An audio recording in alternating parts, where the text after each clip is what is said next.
പ്രിയപ്പെട്ട സഹോദരങ്ങളെ, ജീസസ് ജർമ്മനിയുടെ ഈ വീഡിയോയിലേക്ക് എല്ലാവർക്കും സ്വാഗതം. എൻ്റെ പേര് ഐസക്, ഞാൻ ജർമ്മനിയിൽ മാസ്റ്റേഴ്സ് ചെയ്യുന്നു. എൻ്റെ പേര് ആൻ സെബാസ്റ്റ്യൻ, ഞാനും ജർമ്മനിയിൽ മാസ്റ്റേഴ്സ് ചെയ്യുന്നു. നമ്മളിന്ന് ദൈവകരുണയെ പറ്റിയാണ് സംസാരിക്കുന്നത്. നല്ല കള്ളന്റെ കഥ ഓർമ്മയില്ലേ? അതില് ഇത്രയും പാപം ചെയ്ത് കുരിശുമരണത്തിന് വിധിക്കപ്പെട്ട ആ കള്ളനോട് ഏറ്റവും അവസാനം ഈശോ ഇത്രയും കരുണ കാണിച്ച് അയാളെ ക്ഷമിച്ച് പറുദീസയ്ക്ക് അർഹനാക്കി. അങ്ങനെ ഇത്ര കരുണ കാണിക്കാൻ കാരണം എന്താണ്? അപ്പം അതിന് ആൻസർ ചെയ്യുന്നതിന് മുമ്പ് നമ്മൾ മനസ്സിലാക്കേണ്ട ഒരു കാര്യമാണ് ദൈവത്തിന്റെ സ്വഭാവം എന്താണ്. അപ്പം ദൈവം പരിശുദ്ധനും നീതിമാനുമാണ്. അപ്പം നമുക്ക് നമ്മുടെ വചനത്തിൽ പറയുന്ന റോമക്കാർക്ക് എഴുതിയ ലേഖനത്തിൽ പറയുന്ന വചനമുണ്ട്, എല്ലാവരും പാപം ചെയ്ത് ദൈവമഹത്വത്തിന് അയോഗ്യരായി. അതുപോലെ മറ്റൊരു വചനമാണ്, ഇങ്ങനെ എഴുതപ്പെട്ടിരിക്കുന്നു, നീതിമാനായി ആരുമില്ല, ഒരുവൻ പോലുമില്ല, നന്മ ചെയ്യുന്നവൻ ആരുമില്ല. അപ്പം ശരിക്കും പരിശുദ്ധനും നീതിമാനുമായ ദൈവത്തിന് ഒരിക്കലും തിന്മ സമ്മതിക്കാൻ പറ്റത്തില്ല. അപ്പം അങ്ങനെ ദൈവം നീതിമാനായ ദൈവത്തിന്, പക്ഷെ അതേസമയം ദൈവത്തിന് മറ്റൊരു സ്വഭാവമാണ്, ദൈവം കരുണയാണ്. അപ്പൊ കരുണയായ ദൈവത്തിന് തന്റെ മക്കളെ എങ്ങനെയെങ്കിലും രക്ഷിക്കണം ഈ പാപത്തിന്റെ അവസ്ഥയിൽ. അപ്പൊ ദൈവം നോക്കിക്കാണുമ്പോൾ എല്ലാവരും പാപം ചെയ്തു, ആരും യോഗ്യരായിട്ടില്ല പരിശുദ്ധനായ ദൈവത്തിന്റെ ഒപ്പം എത്താൻ വേണ്ടിയിട്ട്. പക്ഷെ നമ്മൾ മക്കളാണ്, ദൈവത്തിന് എങ്ങനെയെങ്കിലും നമ്മളെ തന്നിലേക്ക് അടുപ്പിക്കണം, കരുണയായ ദൈവത്തിന് അടുപ്പിക്കണം. അപ്പൊ ദൈവം കണ്ടുപിടിച്ച ഒരു മാർഗമാണ് തന്റെ പുത്രനെ ഈ ഭൂമിയിലേക്ക് അയച്ച് അപ്പന്റെ കണ്ണില് പെർഫെക്റ്റ് സാക്രിഫൈസ് ആയിട്ട് മകനെ സമർപ്പിക്കുക എന്നുള്ളത്. അപ്പം ശരിക്കും പറഞ്ഞാല് അപ്പം നോക്കുമ്പം തന്റെ പുത്രനെയാണ് കാണുന്നത്, അല്ലാതെ നല്ല കള്ളനെയല്ല. അങ്ങനെയാണ് ദൈവത്തിന് കരുണ കാണിക്കാൻ പറ്റുന്നത്.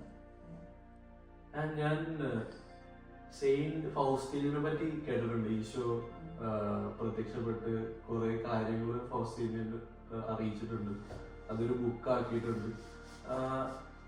അതിനെ പറ്റി കൂടുതൽ ഒന്ന് പറയാമോ? ഈ അടുത്ത നാടുകളിലെ സെയിൻസിനെ നോക്കുമ്പോൾ ദൈവകരുണയെ കുറിച്ച് ഒരുപാട് ഈശോ വെളിപ്പെടുത്തൽ കൊടുത്തതാണ് വിശുദ്ധ ഫൗസ്റ്റീനയ്ക്ക്. അതിനുവേണ്ടി പ്രത്യേക നിയോഗം കിട്ടി, അങ്ങനെ വെളിപ്പെടുത്തി.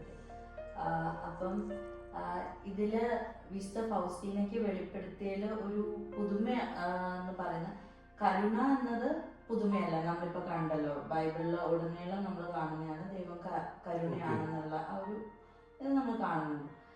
പക്ഷെ വിശുദ്ധ ഫൗസ്റ്റീനയിലൂടെയാണ് ഈശോ ദൈവകരുണയുടെ ഭക്തി അത് ഇൻട്രൊഡ്യൂസ് ചെയ്യുന്നത് വിശുദ്ധ ഫൗസ്റ്റീനയിലൂടെയാണ്. ഇപ്പം നമ്മൾ തിരുഹൃദയ ഭക്തിയെ കുറിച്ച് കേട്ടിട്ടുണ്ടല്ലോ, അത് ഈശോ വിശുദ്ധ മർഗരീത്ത മറിയയോട് വെളിപ്പെടുത്തുന്ന ഒരു കാര്യമാണ്, ഡിവോഷൻ ടു സീക്രട്ട് ഹാർട്ട്. അതുപോലെ തന്നെ ഡിവൈൻ മേഴ്സി ഡിവോഷൻ, അത് വിശുദ്ധ ഫൗസ്റ്റീനയിലൂടെയാണ് ഈശോ നമ്മളോട് മനുഷ്യരാശിയോട് ചെയ്യാൻ ആവശ്യപ്പെടുന്ന ചെയ്തത് വിശുദ്ധ ഫൗസ്റ്റീനയിലൂടെയാണ്. പിന്നെ എനിക്ക് ചോദിക്കാനുള്ളത്, ഇപ്പോ തിരുഹൃദയത്തിനെ പറ്റി പറഞ്ഞു. ഈ പിക്ചർ ഞാൻ ഒത്തിരി സ്ഥലത്ത് കണ്ടിട്ടുണ്ട്. ഈ പിക്ചറും സെയിന്റ് ഫൗസ്റ്റീനയും തമ്മിൽ ഒത്തിരി ബന്ധമുണ്ടെന്ന് ഞാൻ കേട്ടിട്ടുണ്ട്. ഇതിനെ പറ്റി കൂടുതൽ പറയാമോ? അതെ, അപ്പം ഈ പിക്ചർ ആക്ച്വലി ഈശോ സെയിന്റ് ഫൗസ്റ്റീനയ്ക്ക് ഇങ്ങനെ തന്നെ പ്രത്യക്ഷപ്പെട്ട് ഇങ്ങനെ ഒരു ഛായാചിത്രം വരയ്ക്കാൻ ആവശ്യപ്പെട്ട് അങ്ങനെ വരച്ചതാണ് ഈ ഇത്. എന്നിട്ട് അതിന്റെ അടിയിൽ Jesus I trust in you അങ്ങനെ എഴുതണമെന്നും ഈശോ പ്രത്യേകം ആവശ്യപ്പെട്ടിട്ടുണ്ടായിരുന്നു. ശരിക്കും ഈ ഇമേജ് വരുന്നത് ഈ വിശുദ്ധ ഫൗസ്റ്റീനയിലൂടെ വെളിപ്പെടുത്തിയ ദൈവകരുണയ്ക്ക് 5 എലമെന്റ്സ് ആണ് ഉള്ളത്. അതിൽ ഒന്നാണ് ഫീസ്റ്റ് ഓഫ് ഡിവൈൻ മേഴ്സി, ദൈവകരുണയുടെ തിരുനാൾ. പിന്നെ വരുന്നത് ഈ ദൈവകരുണയുടെ തിരുനാളിന് ഒരുക്കമായിട്ട് ഒരു നൊവേന നമ്മൾ സ്റ്റാർട്ട് ചെയ്യും ഗുഡ് ഫ്രൈഡേയുടെ അന്ന്. അത് സെക്കൻഡ് എലമെന്റ്. പിന്നെ നമുക്ക് എല്ലാവർക്കും അറിയുന്ന കരുണ കൊന്ത. പിന്നെ വരുന്നതാണ് അവർ ഓഫ് ഡിവൈൻ മേഴ്സി, അതായത് 3 PM. പിന്നെ വരുന്നത് ഈ ഛായാചിത്രം. ഇതാണ് ദൈവകരുണയുടെ ഒരു 5 എലമെന്റ്സ് ആയിട്ട് വരുന്നത്. പിന്നെ ഈസ്റ്റർ കഴിഞ്ഞ ഞായറാഴ്ച ഡിവൈൻ മേഴ്സി സൺഡേ ആണെന്ന് ഞാൻ കേട്ടിട്ടുണ്ട്. അപ്പൊ അന്ന് ദണ്ഡവിമോചനം കിട്ടും എന്ന് ഞാൻ കേട്ടിട്ടുണ്ട്. അപ്പൊ അതിനെ പറ്റി ഒന്ന് പറയാമോ? അത് ആക്ച്വലി ദണ്ഡവിമോചനം എന്ന് അതിന് പറയാൻ പറ്റില്ല. അന്ന് നമുക്ക് ദണ്ഡവിമോചനം അല്ല കിട്ടുന്നത്. ദണ്ഡവിമോചനം അതും ദൈവത്തിന്റെ ഒരു കരുണയുടെ ഭാഗം തന്നെയാണ്. പക്ഷെ അത് സഭ നൽകുന്നതാണ്. സഭ നൽകുന്നതെന്ന് വെച്ചാല് പവർ ഓഫ് കീ എന്ന് പറയും അതിന്.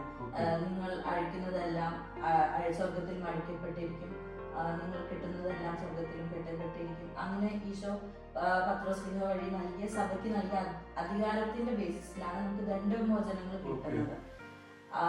പിന്നെ ദണ്ഡവിമോചനം കിട്ടുന്നതിന് നമ്മൾ ഒരു വിശ്വാസിയെ സംബന്ധിച്ച് കുറെ കണ്ടീഷൻസ് ഫുൾഫിൽ ചെയ്യാനുണ്ട്. ഒന്നാമത് നമ്മുടെ ഹൃദയം പൂർണ്ണമായും ആ പാപത്തിൽ നിന്ന് വിട്ടു നിൽക്കണം, പൂർണ്ണമായും ദൈവസ്നേഹത്തിൽ ആയിരിക്കണം. ഈ ദണ്ഡവിമോചനം ചെയ്യേണ്ട ആക്ട് ചെയ്യുന്ന സമയത്ത് നമ്മൾ അങ്ങനെ ഒരു ഇതിലായിരിക്കണം. പിന്നെ ദൈവത്തില് പൂർണ്ണമായും ഈശോയിൽ ശരണപ്പെട്ടിരിക്കണം. കമ്മ്യൂണിയൻ ഓഫ് സെയിൻസ്, അവരുടെ പുണ്യങ്ങളിലും നമ്മൾ ശരണപ്പെട്ടിരിക്കണം. അതെ. അപ്പം ഇതുണ്ട്. അതിന്റെ കൂടെ വേറെ കണ്ടീഷൻസും ഫുൾഫിൽ ചെയ്യാനുണ്ട്. അത് കണ്ടീഷൻസ് തന്നെ പാടില്ല, പക്ഷെ ഒരു വിശ്വാസിയുടെ ഹൃദയം ഇത്രയും പരിശുദ്ധമായിരിക്കണം നമ്മൾ ദണ്ഡവിമോചനം കിട്ടണമെങ്കിൽ. പക്ഷെ ദൈവകരുണയുടെ തിരുനാളില് ഈശോ കൊടുക്കുന്നത് സ്പെഷ്യൽ ഗ്രേസസ് എന്നാ പറയുന്നത്. അപ്പം ഈ സ്പെഷ്യൽ ഗ്രേസ് എന്ന് പറയുമ്പം ഈശോ പറയുന്നത് ആകെ 2 കാര്യമാണ് ആവശ്യപ്പെടുന്നത്. 2 അല്ലെങ്കിൽ 3 എന്ന് പറയും. ഈശോ പറയുന്ന ഒന്ന്, നമ്മൾ ഈശോയുടെ കുരിശു മരണത്തിൽ പൂർണ്ണമായും നമ്മൾ ശരണപ്പെടണം. ഈശോയിൽ ശരണപ്പെടണം. ഈശോയുടെ നമ്മള് പൂർണ്ണമായും ഈശോയിൽ വിശ്വസിക്കണം. അതായത് ഈശോ എനിക്ക് വേണ്ടി ജനിച്ചു, ജീവിച്ചു, പീഡകൾ സഹിച്ചു, മരിച്ചു, ഉദ്ധാനം ചെയ്ത് പിതാവിന്റെ വലതുഭാഗത്തിരുന്ന് എനിക്ക് വേണ്ടി മധ്യസ്ഥം വഹിക്കുന്നുണ്ട്. ഈ വിശ്വാസ സത്യം നമ്മൾ വിശ്വസിക്കണം. ഈശോയെ എൻ്റെ നാഥനും രക്ഷകനുമായിട്ട് ഞാൻ സ്വീകരിച്ച് ഈശോയെ ഞാൻ വിശ്വസിക്കണം. അപ്പം അങ്ങനെ ഞാൻ വിശ്വസിച്ചുകൊണ്ട് ഞാനൊരു നല്ല കുമ്പസാരം നടത്തി ദൈവകരുണയുടെ തിരുനാളിന്റെ അന്ന് കുർബാന സ്വീകരിച്ചാൽ നമുക്ക് നമ്മുടെ എല്ലാ പാപങ്ങളും അതിന്റെ കടങ്ങളും ഇളച്ചു കിട്ടും. അത് ഈ ദണ്ഡവിമോചനത്തെ വെച്ച് നോക്കുമ്പം നമുക്ക് അത് ഒത്തിരി എളുപ്പമുള്ളതാണ്. അതെ. അപ്പം അങ്ങനെ ജസ്റ്റ് ഈ 2 കാര്യങ്ങൾ മാത്രം നമ്മള് ഈശോയിൽ മുഴുവനായിട്ട് വിശ്വസിക്കുക, നന്നായിട്ട് മനസ്സറിയിച്ച് കുമ്പസാരം നടത്തുക, പിന്നെ അന്ന് ആ ദൈവകരുണയുടെ തിരുനാളിന്റെ അന്ന് കുർബാന സ്വീകരിക്കുക. അത്രയാണ് കണ്ടീഷൻസ് ഈശോ പറയുന്നത്. ഈ ഡിവൈൻ മേഴ്സി സൺഡേ ഒരു ശരിക്കും ഗോൾഡൻ ഓപ്പർച്യൂണിറ്റി അല്ലേ? അങ്ങനെ തന്നെ പറയണം. അപ്പൊ ഇതിന് നന്നായിട്ട് എങ്ങനെ പ്രിപ്പയർ ചെയ്യാൻ പറ്റും?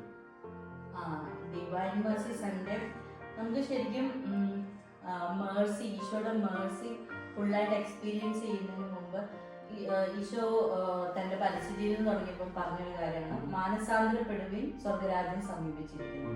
അപ്പം ആ മാനസാന്തരമാണ് നമ്മൾ ശരിക്കും ഈ മേഴ്സി എക്സ്പീരിയൻസ് ചെയ്യാൻ, അതിന്റെ ഒരു ഫുൾനെസ്സിൽ എക്സ്പീരിയൻസ് ചെയ്യാൻ ആ മാനസാന്തരം, റിപ്പൻഡൻസ്, അത് ഭയങ്കര ഇമ്പോർട്ടൻ്റ് ആണ്.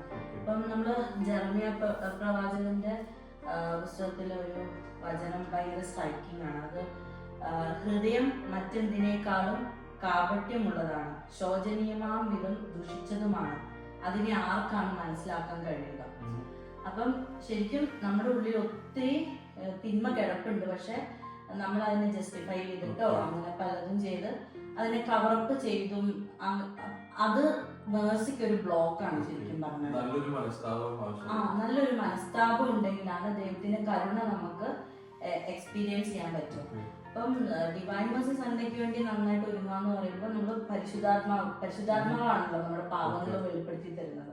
അപ്പൊ പരിശുദ്ധാത്മാവിനോട് നന്നായി, ഇത് പിന്നെ നോമ്പ് കാലമാണ്, അപ്പൊ പരിശുദ്ധാത്മാവിനോട് നന്നായി പ്രാർത്ഥിക്കുക. ഞാൻ യഥാർത്ഥത്തിൽ ആരാണ്, ദൈവം എന്നെ കാണുന്ന രീതിയിൽ എന്റെ പാപാവസ്ഥകളും എനിക്ക് വെളിപ്പെടുത്തി തരുന്നതെന്ന് പറഞ്ഞ് അങ്ങനെ നന്നായി പ്രാർത്ഥിക്കുക. അപ്പം പാപങ്ങൾ വെളിപ്പെട്ട് കിട്ടുന്നതിന്റെ ഒപ്പം തന്നെ ദൈവ കരുണയും വെളിപ്പെട്ട് കിട്ടണം. അപ്പം ദൈവ കരുണയും കൂടുതൽ വെളിപ്പെടുത്തി തരാൻ പറയുക. അപ്പം അതൊരു പാരലൽ ആയിട്ട് പോകണം. ഓക്കെ അപ്പം ആ ഒരു മെഡിറ്റേഷൻ നമ്മൾ ഈ നോമ്പ് കാലത്ത് കീപ്പ് ചെയ്യുവാണെങ്കിൽ തന്നെ എന്നാൽ അതൊരു നല്ല ഒരു പ്രിപ്പറേഷൻ ആണ്. പിന്നെ Jesus I trust in you, അത് പിന്നെ ഛായാചിത്രം കാണുന്നത്, മറ്റുള്ളവരോട് കരുണ കാണിക്കുന്നത്, ഇതൊക്കെ ദൈവകരുണയുടെ ഞായറിന് വേണ്ടി നമുക്ക് നന്നായിട്ട് ഒരുങ്ങാൻ പറ്റും. പിന്നെ വരുന്നതാണ് നൊവേന. നൊവേന ഗുഡ് ഫ്രൈഡേക്ക് തന്നെ എല്ലാവരും സ്റ്റാർട്ട് ചെയ്യുന്നതും അതിനു വേണ്ടിയിട്ട് നന്നായിട്ട് ഒരുങ്ങാൻ പറ്റുന്ന. പിന്നെ കരുണക്കൊന്ത കൂടുതൽ ചൊല്ലുക, 3 PM ആ ഒരു സമയം ഈശോ തന്നെ പൂർണ്ണമായി സമർപ്പിച്ച ആ ഒരു 3 PM സമയം നമ്മൾ ഒന്ന് ഓർത്ത് ഈശോയുടെ പാഷനെ ഒന്ന് ഓർക്കുക. അപ്പൊ അങ്ങനെയൊക്കെ ചെയ്യുമ്പോൾ നമുക്ക് ദൈവകരുണയ്ക്ക് വേണ്ടി ഏറ്റവും നന്നായിട്ട് ഒരുങ്ങാൻ പറ്റും. പിന്നെ തീർച്ചയായും നല്ലൊരു കുമ്പസാരം നടത്തുക, അന്നത്തെ ദിവസം കുർബാന സ്വീകരിക്കുക. അപ്പൊ എനിക്ക് ആരോട് ചോദിക്കാനുള്ളത്, ഈ കഴിഞ്ഞ വർഷങ്ങളിൽ ഡിവൈൻ മെർസി സൺഡേസ് ഉണ്ടായിരുന്നല്ലോ, അപ്പൊ ഇങ്ങനെ പ്രിപ്പയർ ചെയ്തതിന്റെ എന്തെങ്കിലും എക്സ്പീരിയൻസസ് പറയാമോ? എനിക്ക് സ്ട്രൈക്കിംഗ് ആയിട്ട് ഒരു എക്സ്പീരിയൻസ് പറയാൻ പറ്റും. കഴിഞ്ഞ ഒരു 2 വർഷമായിട്ടാണ് ഞാൻ ഡിവൈൻ മെർസി സൺഡേനെ കുറച്ച് സീരിയസ് ആയിട്ട് എടുത്ത് പിന്നെ അതിനുവേണ്ടി പ്രിപ്പയർ ചെയ്യാനൊക്കെ തുടങ്ങിയത്. അപ്പം കഴിഞ്ഞതിന് മുമ്പത്തെ കൊല്ലം ഞാൻ ഇങ്ങനെ കൺഫെഷന് വേണ്ടിയിട്ട് പ്രിപ്പയർ ചെയ്യുമായിരുന്നു. ആ സമയത്ത് പ്രിപ്പയർ ചെയ്യുന്ന ഒരു സമയത്ത് ഞാൻ അന്ന് ഇന്റർസെഷൻ മിനിസ്ട്രി ടീമിലുണ്ടായിരുന്നു. അപ്പം ഈ കൺഫെഷന്റെ പ്രിപ്പറേഷന്റെ സമയത്ത് ഈശോ ഇങ്ങനെ എനിക്ക് ഫീൽ ചെയ്തു, ഈശോ ഇങ്ങനെ എന്നോട് സ്ട്രോങ് ആയിട്ട് പറയുന്ന പോലെ, നീ മിനിസ്ട്രി ചെയ്യുന്നത് എൻ്റെ മഹത്വത്തിന് വേണ്ടിയിട്ടല്ല, നിന്റെ തന്നെ സ്വാർത്ഥതകൾക്കും നിന്റെ തന്നെ താല്പര്യങ്ങൾക്കും വേണ്ടിയിട്ടാണ് എന്നുള്ളത്. ഈശോ അതായത് ഇതെനിക്ക് അറിയുന്ന ഒരു കാര്യമായിരുന്നു, പക്ഷെ അന്ന് റിവീൽ ചെയ്ത് കിട്ടിയ ഭയങ്കര ഇന്റൻസിറ്റിയിൽ അത് റിവീൽ ചെയ്ത് കിട്ടി. അതെന്നെ ഒരു അനുതാപത്തിലേക്ക് നയിക്കുന്ന രീതിയിൽ അത് റിവീൽ ചെയ്ത് കിട്ടി. എന്നിട്ട് കുറച്ച് ദിവസത്തേക്ക് എനിക്ക് പള്ളിയിൽ പോയ ഈശോയുടെ കുരിശു രൂപത്തിൽ നോക്കാൻ പറ്റുന്നില്ല, ആ ഒരു രീതിയിൽ എനിക്ക് ഒരിതായിരുന്നു. പക്ഷെ ഞാൻ അപ്പം തന്നെ ഇത് ദൈവകരുണയ്ക്ക് വേണ്ടി ഒരുങ്ങുമ്പോഴാണല്ലോ, ദൈവകരുണയുടെ തിരുനാളിന് വേണ്ടി ഒരുങ്ങുമ്പോഴാണല്ലോ റിവീൽ ചെയ്ത് കിട്ടിയത്. അപ്പൊ ഞാൻ ശരണപ്പെട്ടു. ഈശോ എന്നെ ഇത് ഒരിക്കലും തളർത്താൻ വേണ്ടിയിട്ടല്ല ഈശോ ഇങ്ങനെ ചെയ്തത്, ഇപ്പൊ എനിക്കിത് പറഞ്ഞു തന്നത് നന്നായി അനുദപിക്കാൻ വേണ്ടിയിട്ടാണെന്ന് ഞാൻ വിശ്വസിച്ചു. എന്നിട്ട് ഞാൻ നന്നായി കൺഫസ് ചെയ്തു. ആ തിരുനാളാണ് ഞാൻ ആഘോഷിച്ചു. ഇന്ന് ഞാൻ തിരിഞ്ഞു നോക്കുമ്പോൾ ഞാൻ ഇന്റർസെഷൻ മിനിസ്ട്രിയുടെ കോർഡിനേറ്റർ ആയിട്ടുണ്ട്. അപ്പൊ ഈശോ എന്നെ വളർത്തുകയാണ് സത്യം പറഞ്ഞാൽ ചെയ്തത്. അങ്ങനെ അതെന്റെ ഒരു പേഴ്സണൽ ടെസ്റ്റിമോണിയാണ്. ഞാനും ഈ വരുന്ന ദൈവകരുണയുടെ ഞായറാഴ്ച വിട്ടുനോയിക്കൊണ്ടിരിക്കുകയാണ്. നന്നായിട്ട് കുമ്പസാരിക്കാനും നല്ല മനസ്താപത്തോടെ അതിനുവേണ്ടി പ്രിപ്പയർ ചെയ്യാനും, പ്രിപ്പയർ ചെയ്യേണ്ടത് എങ്ങനെയാണെന്നും, പിന്നെ ഈശോയിൽ ശരണപ്പെട്ടുകൊണ്ട് ഈ ഇത്രയും വരുന്ന നാളുകൾ ആ ദൈവകരുണയുടെ ഞായറാഴ്ചയ്ക്ക് വേണ്ടി ഒരുങ്ങാനും എങ്ങനെയാണെന്ന് എനിക്ക് ഈ ടോക്കിലൂടെ വളരെ ആഴത്തിൽ തന്നെ മനസ്സിലായി. അതിന് ഞാൻ വളരെ നന്ദി പറയുന്നു. പിന്നെ ഒരിക്കൽ കൂടി ജിസ് യൂത്ത് ജർമ്മനിയുടെ ഇനിഷ്യേറ്റീവ് ഭാഗമായതിനും ജിസ് യൂത്ത് ജർമ്മനിയുടെ പേരിലും ഞാൻ അതിന് നന്ദി പറയുന്നു. അപ്പോൾ കൂട്ടുകാരെ ഒരിക്കൽ കൂടി കാണാം. ബൈ.